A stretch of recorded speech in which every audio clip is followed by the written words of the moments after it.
yeah, with that in mind, guess we'll get started. So, Dr. Russ Harris, The Happiness Trap. It's been around since 2007. I didn't realize how old it was until I just looked in the cover. Ancient. 5 minutes before we started.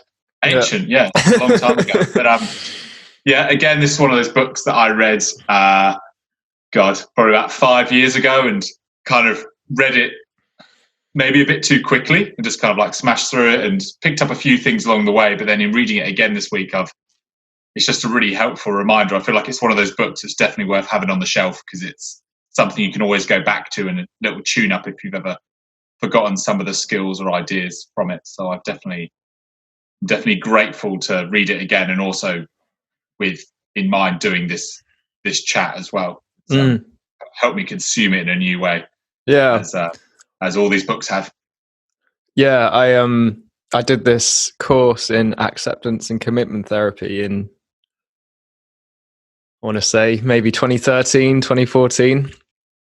And this was a book kind of recommended off the back of that course because it was like the first sort of layperson self-help book from that therapy. Like you often find that a new therapy comes out and there's all the academic literature, and then someone gets in there with the first like self-help book that you can find in any bookshop. And this is kind of that for acceptance and commitment therapy. Yeah, nice. I hadn't thought about it like that. That does seem to happen a fair bit, doesn't it? But I am again, yeah, really enjoyed it. It's a really easy to understand book. I thought some of the ideas were great. Some of them I didn't quite latch onto. Some of the techniques, in particular around diffusion, I found a bit difficult. But difficult, yeah, or difficult in the sense that or a bit cheesy. A bit cheesy, and I couldn't agree with them. Therefore, practicing them was too painful. So I did have a little chuckle imagining you doing some of these exercises. I did it by just hating them. Some of them have been really useful. I suppose we'll get onto those. Yeah. As we go through, I wonder whether, just give a brief overview about what the book's about, what it's based on, and what he means by the happiness trap before we kind of just start and chat about One caveat I'll throw in is that I've studied acceptance and commitment therapy from a few different angles, and like he changes the language around a bit, so I might forget what came from this book and what came from elsewhere, but it's all the same stuff. Right. Nice. I think he tries to make it more user-friendly language, doesn't he? He uses like expansion instead of acceptance, and connection instead of contact with the present moment. But anyway, we'll get into all that. What was your question? What does he mean by the happiness trap? And what's the background of this? Of this book. So the background of the book is, as I said, based in something called acceptance and commitment therapy. And one of their basic premises is that whereas other therapies are looking to reduce suffering, either implicitly or explicitly as their aim, the aim of this therapy is to live a more meaningful life. And that won't necessarily mean feeling more comfortable all the time. In fact, sometimes to live a more meaningful life, you end up feeling more uncomfortable more often in terms of your immediate experience. But it's the kind of thing you look back on with more fulfillment, maybe more meaning, more richness. Yeah. So that's the basic contrast between what they're saying is different about their therapy. In terms of the happiness trap, I guess it's tied into that idea. So the trap would be that he talks about 4 myths, doesn't he, at the start of the book? Do you remember them?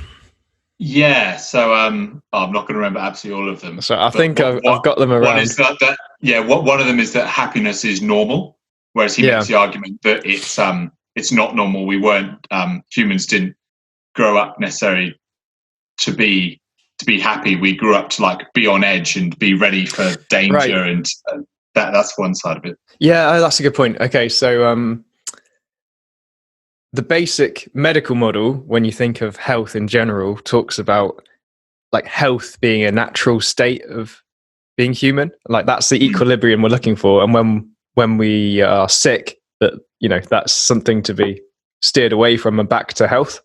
And that makes sense evolutionarily, because we evolved to survive and reproduce, and you think in survival part of that would be being healthy.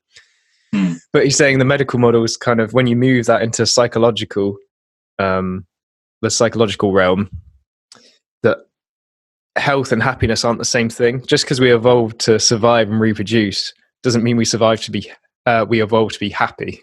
We evolved to survive and reproduce, and sometimes surviving and reproducing involves feeling very uncomfortable and anxious and scared and angry and sometimes depressed, and that's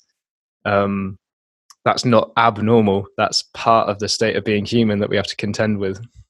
And how he relates this to what the happiness trap is that we, in trying to change our uncomfortable feelings and our painful thoughts and struggling with them, that therefore creates more unhappiness. So in trying to be happy by getting rid of those things, we actually make ourselves more unhappy with the struggle. So I guess what the principle is of it is that, like, how to handle these painful thoughts in a more productive way, and then use your values and direction towards more important activities or more helpful activities. Yeah, like if you're feeling like there's something inherently wrong with you because you're anxious or worried or something, then like you say, it adds layers of suffering to that, and you end up struggling with it. Whereas they're saying, like, we're not just to be resigned to it, but like to accept that that's just happening and that's just the truth of the present moment, if that's the case, and learn how to act despite that, not feeling like, oh, I must get rid of all discomfort before I can get on with my life. And it's quite different to the message we're taught growing up. Well, I imagine for a lot of people growing up is that, we kind of, wanting to push away those negative feelings because they are like a barrier to happiness. Whereas for him, happiness is more about like a rich and meaningful life. Yeah. Which, as you say, like involves those more unpleasant, uncomfortable feelings. And I guess when you put it in the context of growth and doing anything that's meaningful in life, there's obviously some struggle involved in that. So it's a bit around like learning to accept and embrace the struggle as opposed to fighting it, which ends up leading to more unhappiness. Yeah, nicely put. I've just pulled the myths up here. I think we've pretty much covered them. So myth 1, happiness is a natural human state. Myth 2, if you're not happy, you're defective.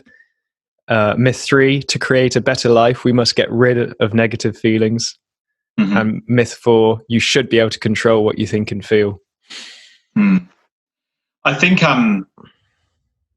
that really ties into, like what he means in the principles of the act around, well, particularly in the part around control. I think that's a really interesting area to me that I'll be interested to dive into. I guess before we get started, I just want to say there's 6 principles of the act that he goes through in the book, which is 1 is diffusion, 2 is expansion, 3 is connection, 4 is the observing self, 5 is values, and 6 is committed action. And he sums that up as he makes his own anagram. What do you call it? Anagram or act? So whatever. So he goes, acronym. Acronym. There we go. Accept your internal spirits and be present. Choose a value direction and take action. That's kind of how he sums it all up. Yeah, if you could sum the book up in 3 points, it would be that. Accept what's real. Yeah. Choose what you want to do in your life. Do it. And do it. Nice. Cool. Feel free to listen on. Something I was interested in was this bit around cognitive fusion that he talks about in the diffusion section. So for me, that got me really thinking about how sometimes we can get really attached to our thoughts as if they're true, as if they're real. What he says as well, they're reality, they're true, they're important, they're threats, they're wise, they're orders. I can see how at moments in my life that I've, before possibly reading this book and starting on my own meditation practice, that I would so often just get totally wrapped up in cognitive fusion without realizing it at all. And it's kind of scary to think at times when you do get totally wrapped up, like your thoughts, it feels like they take over, or they're directing you, or they are something to be paid a lot of attention to. And it's quite a relief to have learned some of the techniques in this book and through meditation that you can actually step back from those and engage in what he calls diffusion, which is more around, not necessarily believing that your thoughts are true. They're not necessarily wise. You don't need to pay attention to them unless they're helpful. They're not necessarily reality. Like, that's quite a freeing concept to find out. And I thought, that's something I've definitely realized in subtle ways from reading this and other practices. They call acceptance and commitment therapy a third wave CBT. And what they mean by that is that the first wave is like behavioral therapy, where it's, if you face your fears, then you'll get over them. So like, choose to behave differently, and in facing those fears, things will improve. Then the cognitive approach came along, which is the second wave, that was saying like, actually, no, sometimes it's not just your behavior and your environment that's causing suffering. It's the way you're interpreting it. And if you actually change your thoughts and beliefs, you can feel better without necessarily having to change your environment. Just the way you're seeing things. And acceptance commitment therapy is saying, well, we agree with the first part of that premise, that that oftentimes it is our thoughts and our beliefs that are affecting how we feel, but not the second part. Not that we have to therefore change them. We don't have to change the content of our thoughts. If I'm calling myself an idiot, I don't have to be like, oh, I have to shift that into telling myself I'm wonderful. It's just, it's like taking a step back from it and just noticing it's a voice, like it's a radio in the corner of the room that's just chatting shit at you.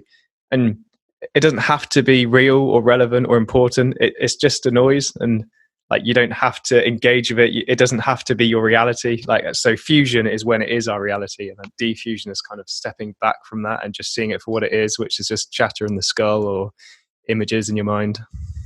Yes, it made me think about there is a bit in the book he talks about rejecting positive self-talk and goes into that a little bit, but something he says you can do is acceptance self-talk and acceptance self-imagery. Oh, right. So I thought that was quite interesting, thinking about talking to yourself in a way that's encouraging you to be more accepting of what's going on, as opposed to saying, do better, or don't think those things, or put it to the back of your mind, or all those classic positive self-talk strategies that I guess don't work in the long run.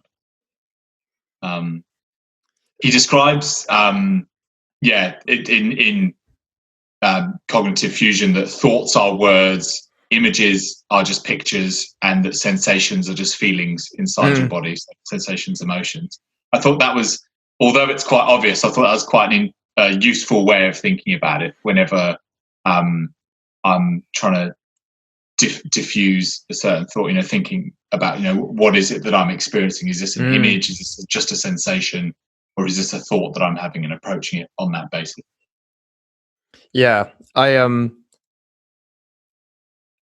found,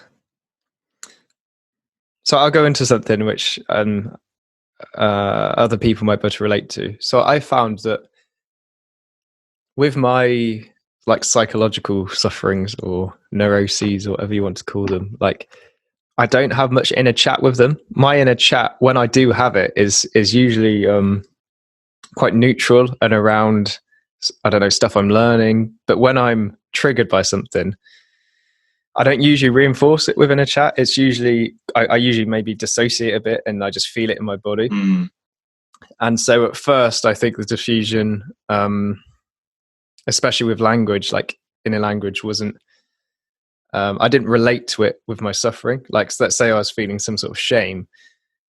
Some people will have a very critical inner voice that does just sound like a voice in the head saying like, oh, what a stupid thing you just did. That was awful, sort of thing. Yeah. I don't tend to have that. So, but I so one thing is I learned using like the CBT strategies to unpick the assumptions I'm making that I must be making because of the way I'm feeling. So let's say someone says something and I feel ashamed.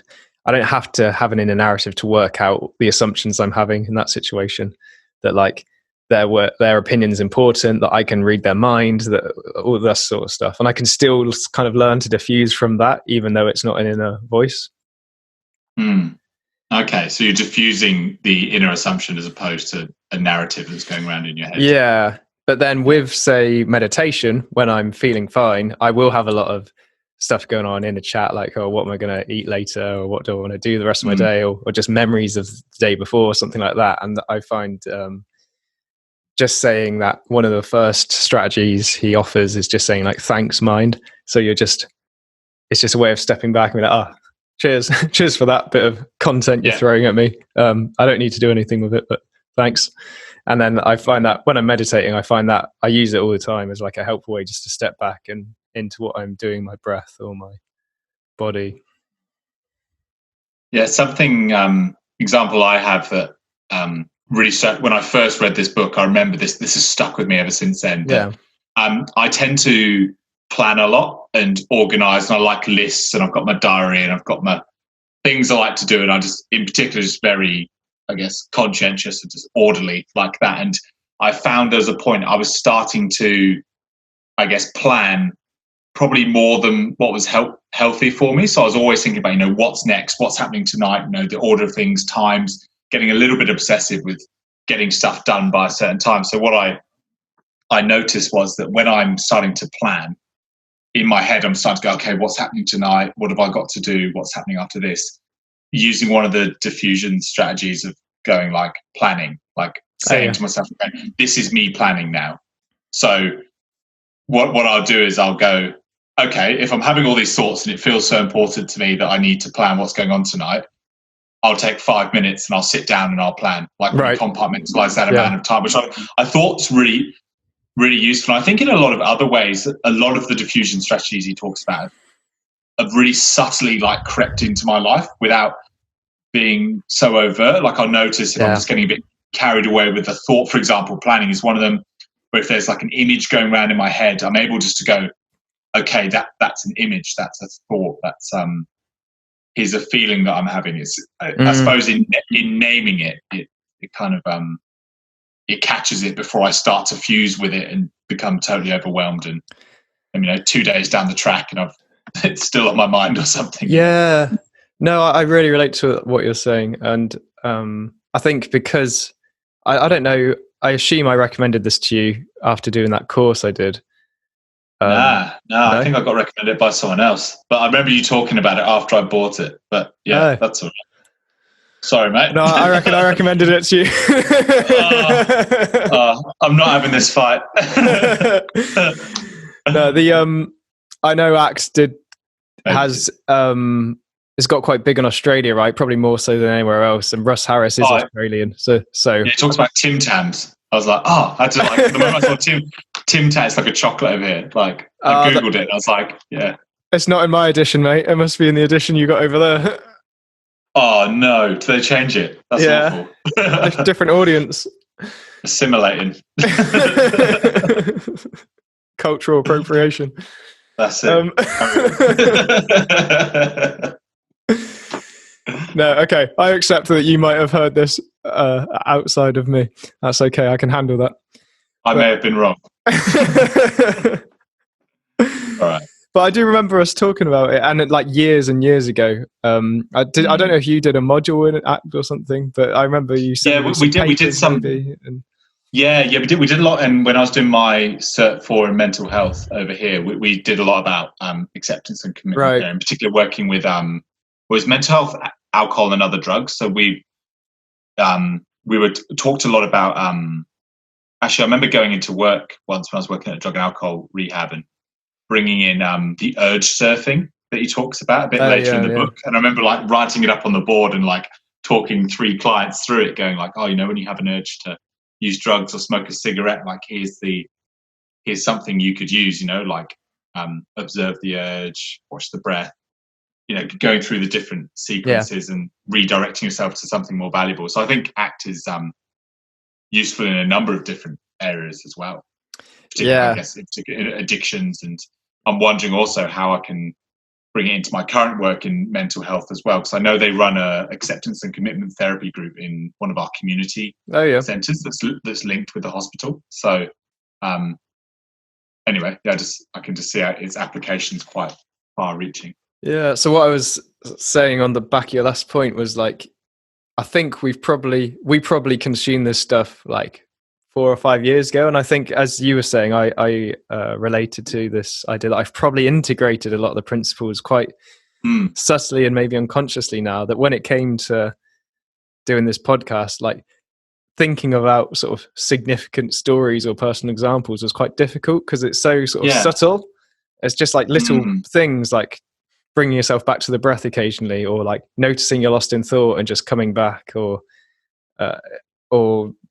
thinking about, is this behavior in line with my values? It's something that's so sort of habitualized that it's hard to be like, I've got this story when this happened. Or yeah, totally. No, I definitely think that too. I think something else that crept in is the bit around, is it helpful? So what he talks about in this book is not whether a thought is good or bad, or disturbing or not disturbing. It's about whether it's helpful.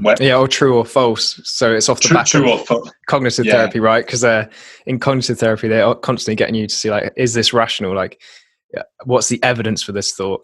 And in ACT, as you're saying, they're not saying like, don't worry about that. Like, sometimes you might be telling yourself you're awful at maths when you're studying for maths. Might be true. You might be awful at maths, but like having that inner narrative going on whilst you're trying to study is not helpful. And then they say you can accept things out of pragmatism as well. That's what he says in this book.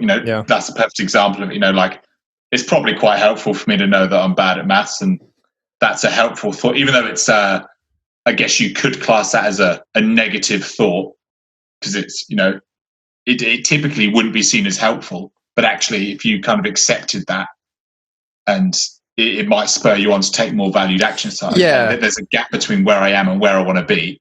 So it's more helpful for me to accept the situation as it is and make the necessary changes. Yeah. And there's a difference between like having a belief that you're not as good at maths as you could be at the moment, and having that narrative in your mind while studying quadratic equations. Like, it's just in the way. By that point, it's just not serving you, is it? It's like, I need to put that to one side if I'm going to study.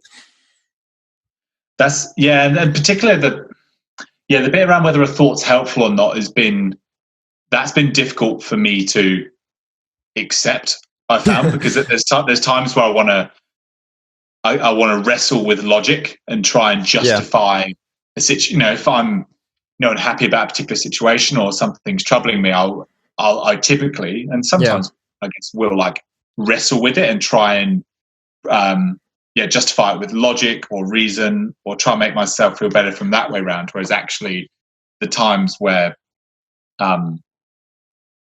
there's, I guess, less suffering is when I've accepted it more, and I've actually got an idea of what I want to do with my time. Like, you can waste a lot of unnecessary time wrestling with your thoughts and images and sensations, whereas even just from like a practical point of view, it's often a bit quicker to accept them, and you obviously are using your time a lot better as well. If you're not spending, there's a huge difference between being distressed for 1 hour compared to 5 days about something. You mentioned like labeling the process of what you're doing, like planning. Is there any other of these diffusion strategies you've taken on board? Let me have a think. I think sometimes in particular with feelings of maybe just being anxious or worried, I guess I'm just thinking about, when I went for like a job interview in October, November last year, and I just remember feeling like this surge of anxiety and, this pang in my stomach, leading up to it. And I suppose I was getting those in the days leading up to it. And I think I remember just going like, okay, that is just naming it, just going like, I'm feeling this in my stomach. I'm feeling anxious. but like, what do I want to do about it? I guess it presented me with a choice point. Like, I can either start wrestling with it and try and cover it up, or pretend it's not happening, or I can go, okay, like, this interview is going to make me feel anxious. This is an anxiety provoking situation. That's okay. What can I do that's more in my control to make this interview better? So often it's kind of, I can't necessarily, and I guess this goes quite a lot into what he talks about in the book, that you can't control those feelings. You can't control that anxiety you're having. So you're actually better off accepting it and putting it more into valued action. So I guess that strategy of like naming my anxiety and knowing that, it's obviously just bled its way through into my life, but it's just going like, okay, it's going to be more helpful for me to accept the fact that I feel nervous going into this than to fight it. So, I guess, and that's that probably comes more under the principle of what he calls expansion, which making room for those feelings. Fusion and diffusion's more the realm of thoughts. So like that inner narrative and images, the radio and the TV screen in our minds. Whereas expansion is sort of a similar process, but with the sensations in our bodies. So like the example you just gave was with anxiety. And if we're feeling that way and we're telling ourselves it's awful, I feel this way, I must get rid of it. You might even use sort of muscular tension to try and push things away, and you're just fighting with it. And actually, like you say, we can't control those things. And it's by acceptance or expansion. He's not talking about being resigned to feeling that way, but just accepting the reality that I'm a human. Sometimes humans feel like this. Doesn't mean it has to control what I do. And it's okay that it's there. And actually, sometimes they say a byproduct of that might be that it reduces. But like, as soon as that becomes your reason for doing it, it becomes a fight again, and you're probably gonna. Well, it becomes another control strategy, doesn't it? Yeah, I guess that's something he warns of, is that, when diffusion or expansion become a control strategy, so you start, it almost becomes like, you're fighting with it as opposed to allowing. I really want to get rid of these thoughts and feelings, so I must use these techniques I've just learned. I think it's easier to do that, especially if they start to work in the typical sense. I just want to add something else. On the back of that, but I think it's, I find it interesting. Don't know about anyone else, but like, through evolution, we've built our fight or flight response. And so when we are in contact with danger, our choices are to like destroy the danger with a fight, or to run away from it, to escape it, to avoid it, to hide. And a point they're making as well is that this strategy we have is so old and has been so useful in our evolutionary history for external threats. But our mind, because we've become self-aware and self-conscious, our mind can become a source of threat. And then we use these old strategies of external threats against our internal threats. So like, now I'm aware of how I feel. That self-awareness of being anxious can feel like a threat to me. But to use this, I can't run away from my body and I can't fight my body. But that's what we instinctively do, because it's the way we're built. And so they're saying that that's like, when we experience our own psychology, our own feelings, our own thoughts as threats, we're sort of tempted and primed to use the fight or flight response with them. But that's only helpful with things that you can actually run away from or destroy. And you don't want to run away from or destroy yourself, because it's clearly unproductive. Right. There was something I wanted to add on to that, that I wrote down, is that, so there's like the thought, the image, or the emotion. And then the bit you talk about, like the body gets aroused for action. So that fight, flight, freeze response. And then where the mind comes in and creates a struggle is that we attach a meaning to it. Yeah. We begin to attach a meaning to, why am I feeling threatened? Why am I scared? And then that can like trigger a whole other response as well. So I think it's interesting to, if you look on the scale of how this goes, if you can accept it and be with it at the thought, image, emotion end of it, I guess, before it's come to the point where you're highly aroused, and then you're attaching meanings to why that's happening, that it can start a whole other cycle. So that's something I thought about, is that I guess the earlier I catch it, it can stop it from moving on to that, moving on to like that physical reaction that can then trigger a whole other set of thoughts. Yeah, and the meaning can be something as simple as, this is horrible, this is awful. Like, you've got the pain itself, and then the meaning that it's really bad that I feel this way. And then you're going to respond to that in a whole multitude of ways that have been learnt over time. Some people might drink, some people might get angry, some people might, come up with a whole heap of typically unhelpful responses that probably lead back to more unhelpful thoughts and images, and then you're back in the trap of feeling bad about, feeling anxious about feeling anxious, feeling angry about feeling angry, feeling bad about the coping strategies you've used in response to those bad feelings. He calls it clean pain and dirty pain. So a clean pain is like the first layer of suffering you have. So let's say I stub my toe. I'm walking down the street and I stub my toe. That's going to hurt, and that's okay. But let's say I get really annoyed that I stubbed my toe and at myself, and I'm like, you idiot. Then that's a layer of dirty pain on top of my original pain.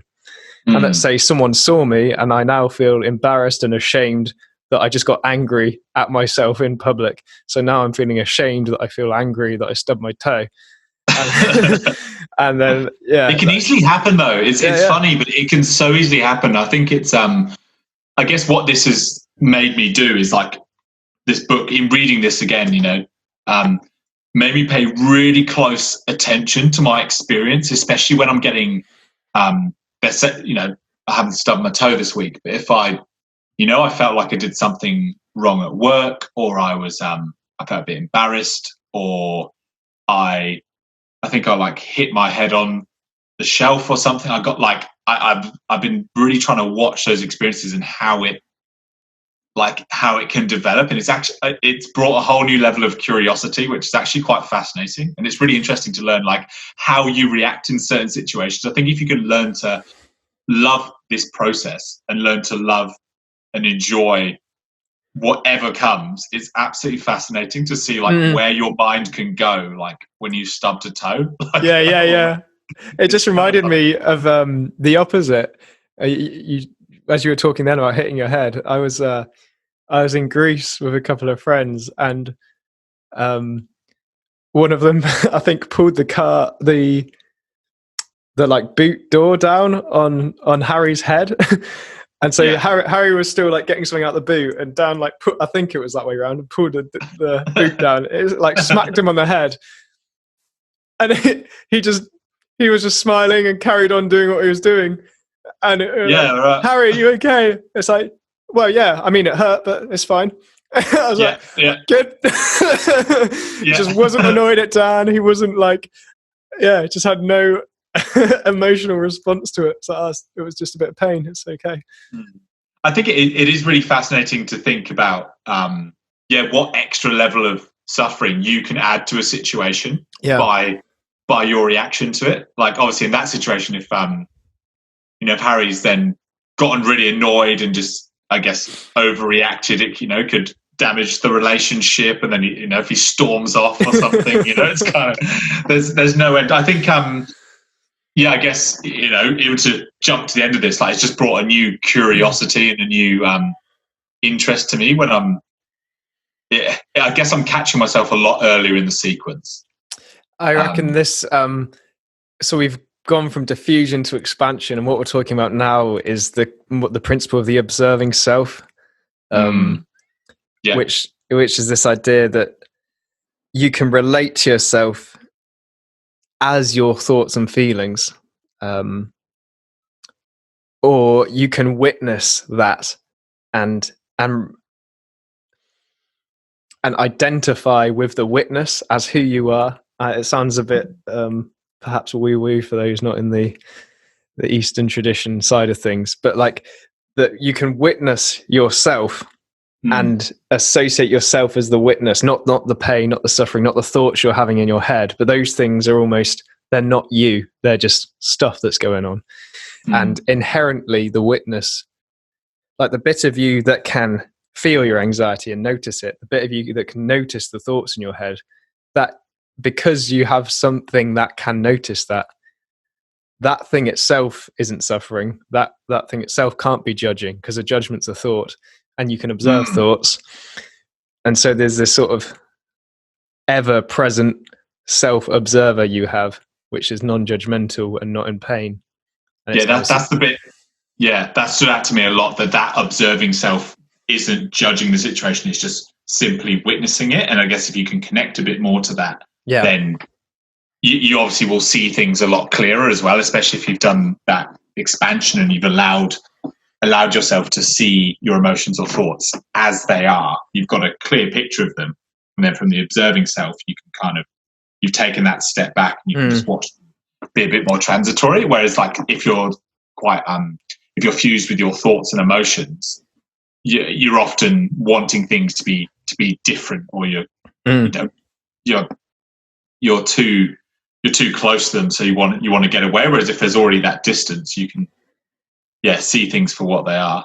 Yeah, which is a really helpful thing. And I guess it reminds me of when you talk to a friend and you get a bit of perspective on an issue and you end up laughing about something that was originally quite painful.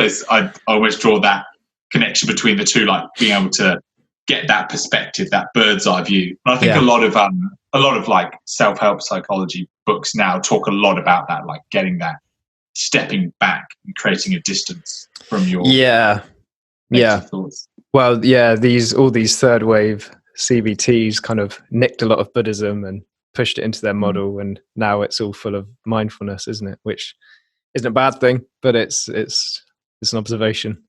And actually, saying that, this was my first introduction to mindfulness and meditation. I mean, they don't exactly preach meditation, but at least mindfulness. I'd not heard about it before, like studying this back in 2013 or whenever it was. So like that was probably the biggest thing for me at the time, because I still do loads of that and I don't really think about it as connected with ACT anymore. But yeah, it was massive at the time. I remember reading this book. I think I was in a Pret-a-Manger in Cardiff, and like it was reading some of the exercises, and it was just like take 10 deep breaths, and then it was like just notice 5 things in your environment, and suddenly my like head was up and I was looking around. People walked past and I like smiled at them. I was just feeling like calmer and more present. The technique I liked he talks about in this section is something around doing 3 breaths just focusing on your breath, then 3 breaths focusing on your body, then 3 breaths focusing on your environment, then 3 breaths focusing on sounds, and then it's like a 12 breath sequence or 15 breath sequence. And kind of by the end you've really expanded to take in the whole of your environment. You've created a lot more space for those feelings and thoughts to come and go. Whereas it can almost feel like when you're fused with a thought, it's like you're in your head. That's how I describe it. You're stuck in your own head. Yeah. I think that's what, to me, that means. And this technique's like been really, really helpful. Yeah, yeah. I've almost done so much like mindfulness and stuff now that I forget that this was my introduction to it.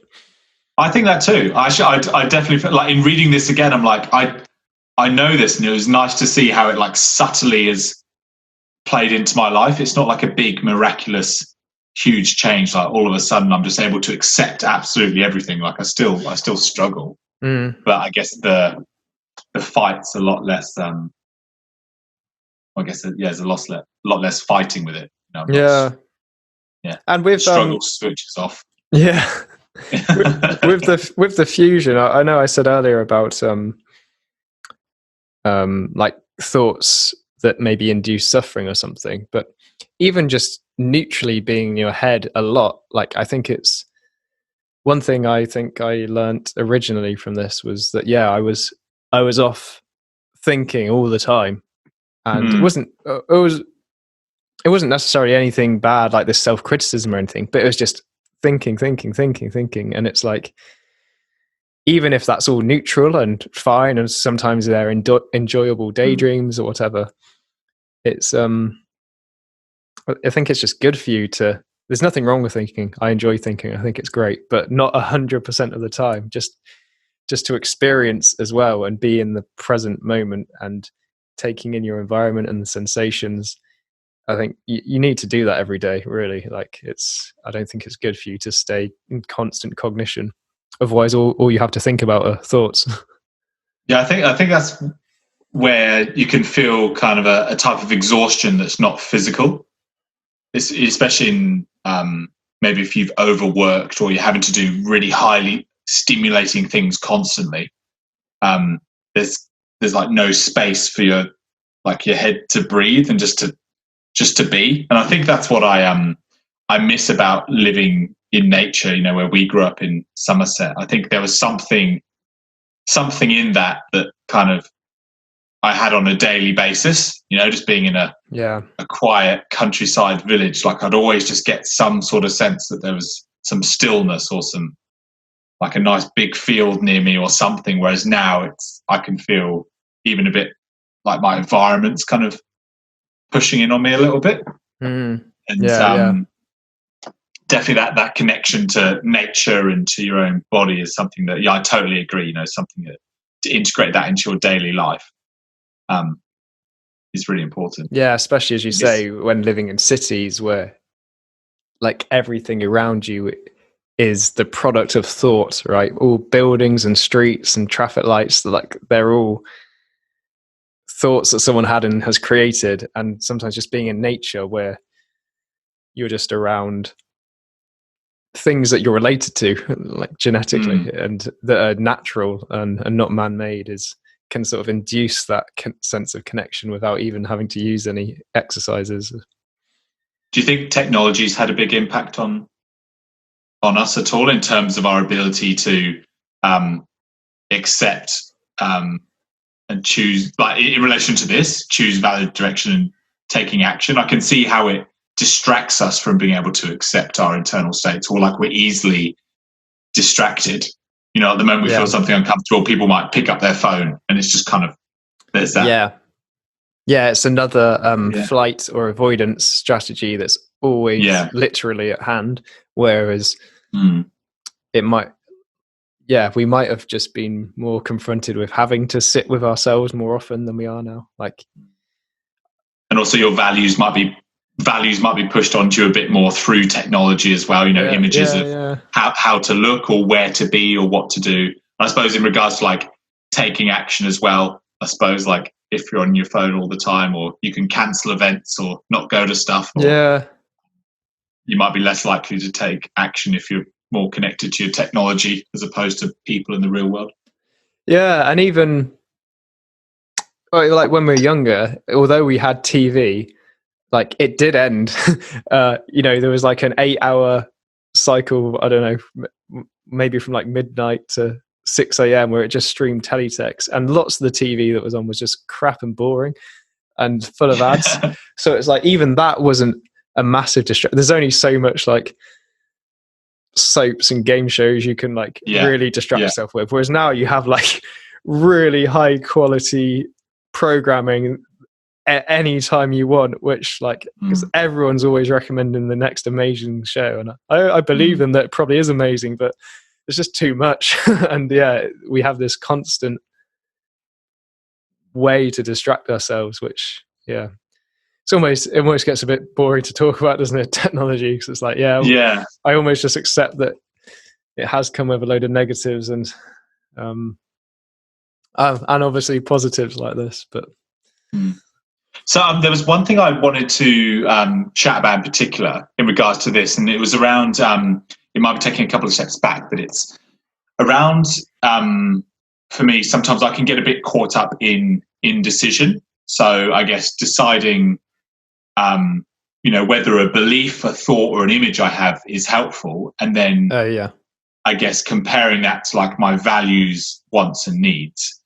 I can often find I get caught up in a bit of a struggle between those two, and how much to take input from my feelings, thoughts, and images, compared to allowing my values to dictate all the decisions I make. So I guess with that said, I came up with a slight answer in my head as I was writing it, because I was really struggling with this one. But it's, I guess I'll tell you my answer and then I'll hear what you think. Yeah.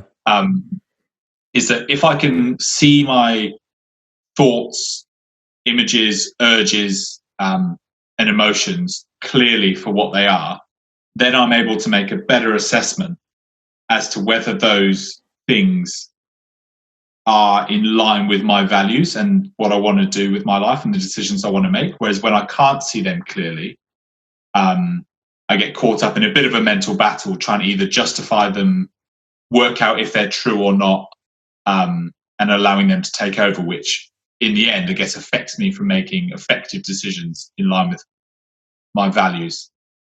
So I'm hoping you agree. If not, then my whole theory is crumbled before me.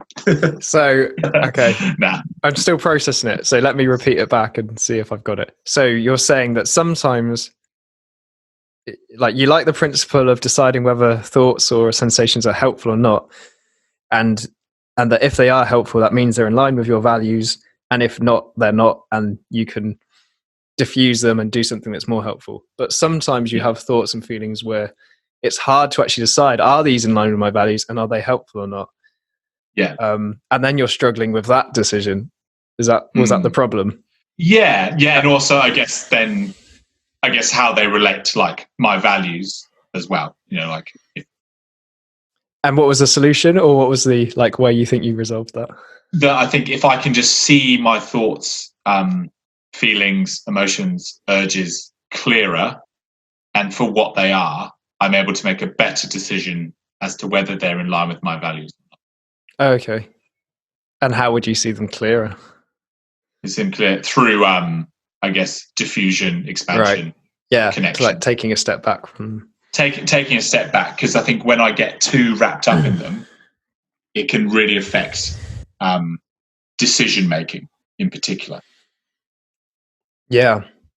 So the thought I had about this, I'm not saying you're doing this necessarily, but one thing that's really important is which this model offers, is to really look at and work out your values.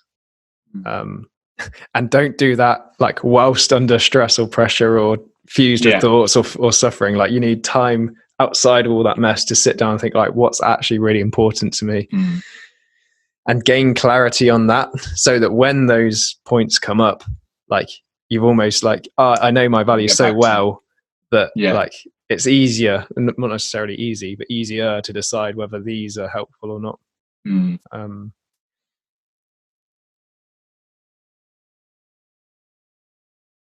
Yeah. It's definitely something I thought about, because I have worked out what my values are and what's important to me and all those sorts of things. I think it probably, what I'm getting from what you're saying is that don't make any major decisions if you're feeling a bit stuck in your head. Pretty much, I guess, just take a step back and just see things for what they are before making any major decisions. Because I think often that tussle comes when if you feel really strongly about something and you've really fused with it, then it's probably going to hinder any decision making you can have. I think this is possibly what structured religions might have been able to offer people. It's that when I'm in a mess, I know this is the gospel I can turn to that can provide my path out of this. Yeah. And we don't necessarily have that anymore, but so therefore it's really important to define your own values and what's really important to you, and almost have your own sort of metaphorical Bible of what and the way they suggest a method, which I think can be quite helpful, that they suggest in here, is to imagine you're 90 years old or something, you're on your deathbed and you're looking back over your life. What do you imagine you would wish like, how do you hope you would have lived? What kind of major things would you have liked to done? How would you have liked to be in the world? What would you wanted your relationships within like? What do you think you might be susceptible to regretting not having said to someone, to regretting not having done? And like that can be a sort of helpful thought experiment to really defining what your values are, and not necessarily creating your values, but almost discovering them, because they're probably in there when you really pose that question to yourself. Like things emerge. It's not like you're choosing them necessarily. It's like, no, this is what's most important to me. I can feel it. There was one amusing one I saw that was like, would you do this if you're not doing something? Like, would you do it if someone like had a gun to your head or was going to give you $1 million? Like, oh yeah, if so, you can do it. Like, what's stopping you? The happiness trap gets in the way of it makes us like procrastinate and not do things. And he's basically like, well, if it was that important to you, like you'd be doing it. Yeah, I think he called it. It's basically, he was talking about excuses. He didn't use that word. I think he called it reason giving. But like, it's like, how do you know? How can you tell an excuse from a genuine reason? And he was like, well, if someone stuck a gun to your head and said, do this, like, could you do it? So if then you know it's an excuse or a reason. So if let's say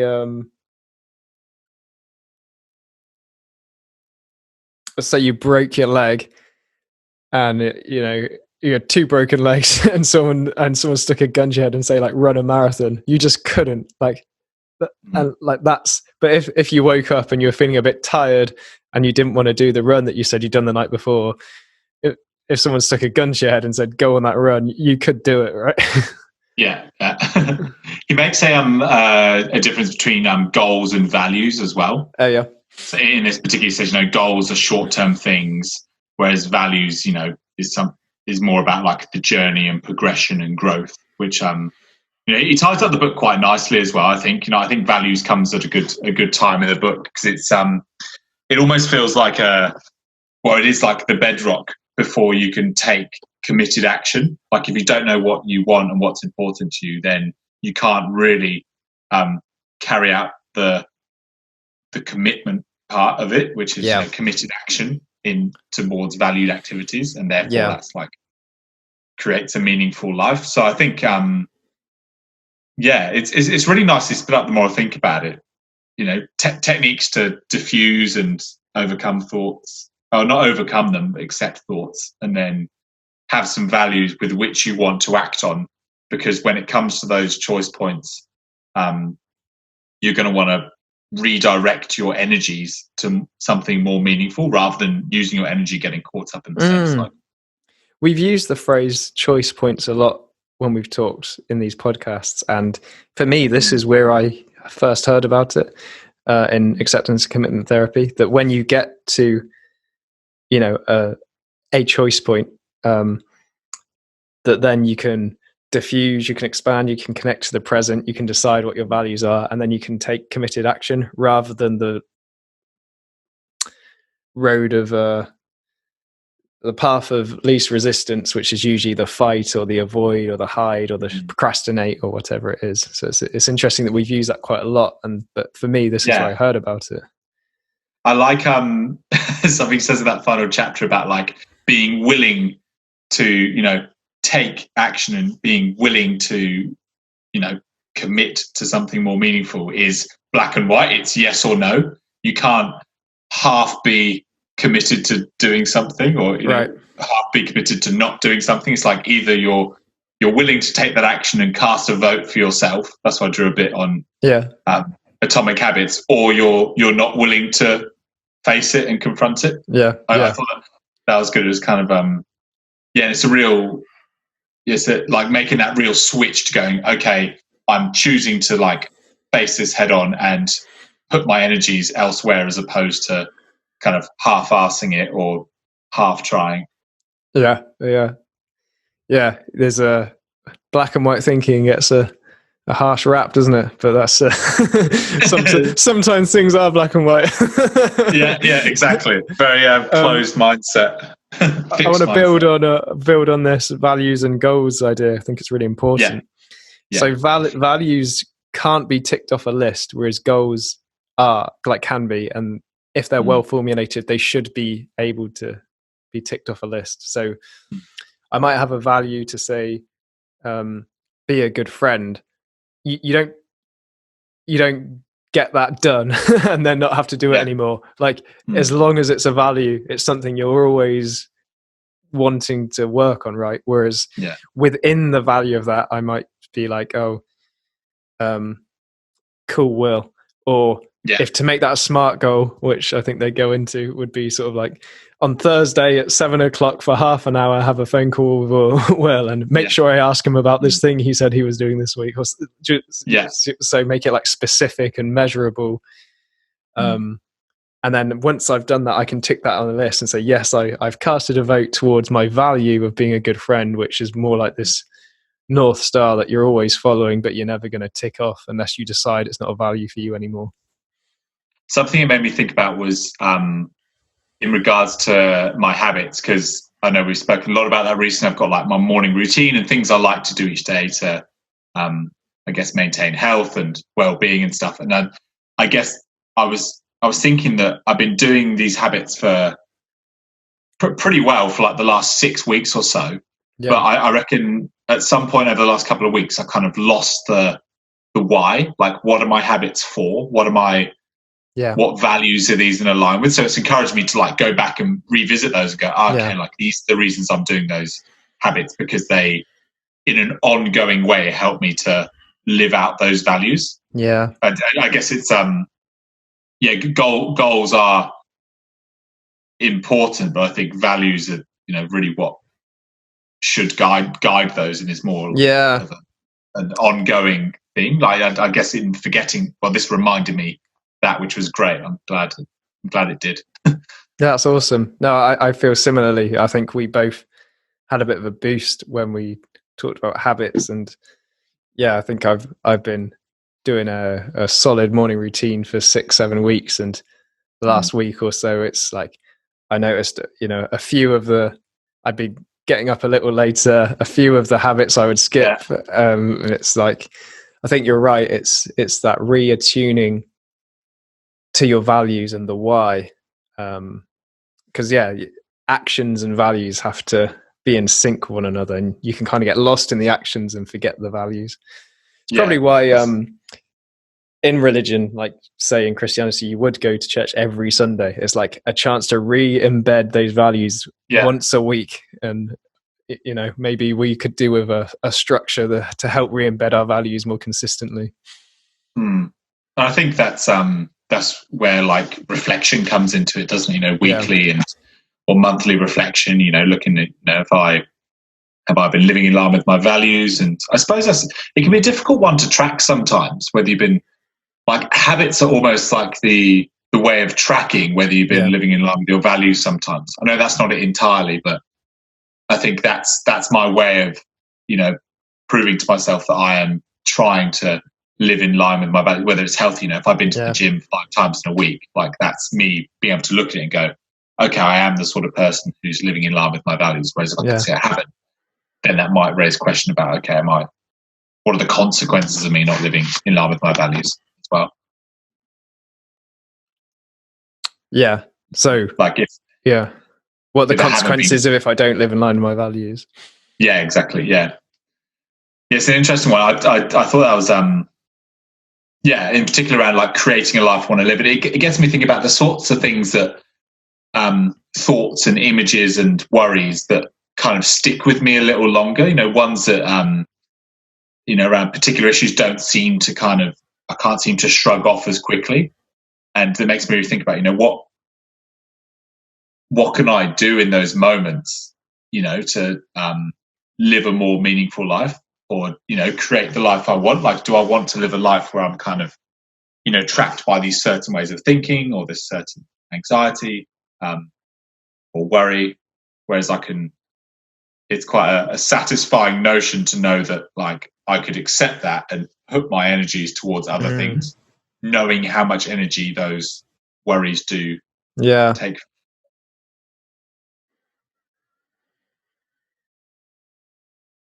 Yeah. It's definitely easy to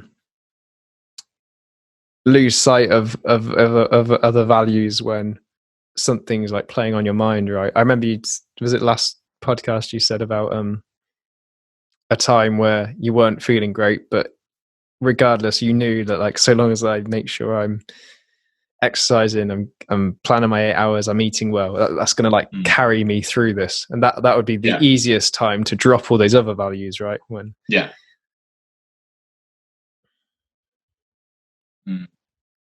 Well, Matt, how are we doing? Pretty good. We've pretty good. Maybe we should summarize a bit and see if anything comes out of that. I think it's kind of like there are two parts. I know there are 6 principles, but the 6 principles cover 2 areas, don't they? It's like mindful connection with the present, and then using that as a foundation to do what's important to you. And it's like you can't really have one without the other. It's like it'd be very nice, I guess, to get to a point where you can sort of diffuse from your thoughts, accept how you're feeling, be connected to nature in the present moment. But then you still have a life to live. You still want to do things with your life, don't you? And and on the other hand, it's all very well to have values, things that are really important to you, to plan goals in accord with your values, to make sure your work and your relationships and your leisure and what you want to do with your life is actually in line with what's going to be most important to you when you reflect back. But if you're missing all that because you're off planning all the time, you're off in your head, and like you're not engaging in the sunsets because you haven't learned to diffuse from your thoughts, and you're constantly battling with anxiety whilst your children are growing up or something. It's like they're like 2 siblings that go hand in hand. It's quite a nice balance between them. I think finding a balance between them is really important, isn't it? It reminds me of the we talked about a bit before, the remembering self and the experiencing self. It's like all the mindfulness stuff is about really engaging that experiencing self to actually be able to enjoy the present moment. And then that's where it says we have the power, like in the present moment is where we have the power to do something as well. Yeah. And then the remembering self is like making sure we actually plan and live a life that we look back on the end of the day, the end of the week, the end of the month, the end of the life, and we're like, yeah, that was really cool. I'm glad I did that. Yeah, it's a nice parallel you drew there, actually. Yeah, I hadn't necessarily thought about that, but yeah, it's good. It's a balance, isn't it, between doing what feels like connected and alive in this moment, and then also being able to look back and not have any regrets and know that you lived life to the fullest and you were like alive in those moments and you were connected in a mindful way. Good stuff. Yeah. What's your main takeaway? Ooh, main takeaway. I think it's around. I think it's reminded me to name thoughts and emotions as they arise, particularly in regards to like planning, or if I feel like I'm about to get carried away or fused with them, being able to like nip it in the bud. And I think this is a fresh reminder for me to like pay very close attention to my experiences on a moment-to-moment basis, just so I'm fully aware and I'm not kind of getting too tangled up. And then I guess the second takeaway is just in regards to decision making, like making sure that I'm taking a step back and seeing things clearly and connecting with my values before I make any major decisions, especially if I have the time to, because I feel like if you kind of forget your values and what's important to you, I think it's easy to just let your thoughts and feelings dictate your decisions and think what's important to you, whereas maybe they might not be and they're just getting in the way. Sounds like all of it then. Yeah, pretty much. Main takeaway was to be mindful in the present, diffuse my thoughts, like accept how I feel, and make sure I act in accord with my values. So that's good. The whole book. We said that 50 minutes ago. Nice. All right. So next week we're doing Sam Harris' book, Waking Up. Really looking forward to that one. I think we chose them in conjunction with each other because we think there's a good link and there's some good parallels. Yeah, this goes much more into the depth of the mindfulness side of things, right? The observing self and the connection to the present moment. Yeah. I've been really enjoying reading that one again this week as well. So I'm keen to see how we go. So next week we'll have a chat about that, I guess. Look forward to it. Nice one. Cheers, mate. Really enjoying this, and it's it's definitely having I'm really enjoying reading books that not all of them we have, but some books that I've already read and going back over them and realizing, how much, wealth of knowledge and so many rich ideas are in there. And it's great to like connect with them and talk about them with you, because maybe at the time I was just kind of reading through it a bit quickly and didn't quite, those messages didn't embed themselves. So this really helps with that. Yeah. And even when they do embed themselves, you forget, right? And it's nice to be like, oh, actually, I do that quite a lot. Oh, I like that here. Yeah. this book in particular, I've really felt that with chatting to you today, like that we do. There's a lot of things, like a lot of this we are aware of and we do implement in our day-to-day lives. And this has just served as a really useful like tune up and reminder. Yeah. We are doing some great things, and there's also some things we can work on. So, yeah. Cheers, mate. See you, mate. Have a good one. Bye. Bye.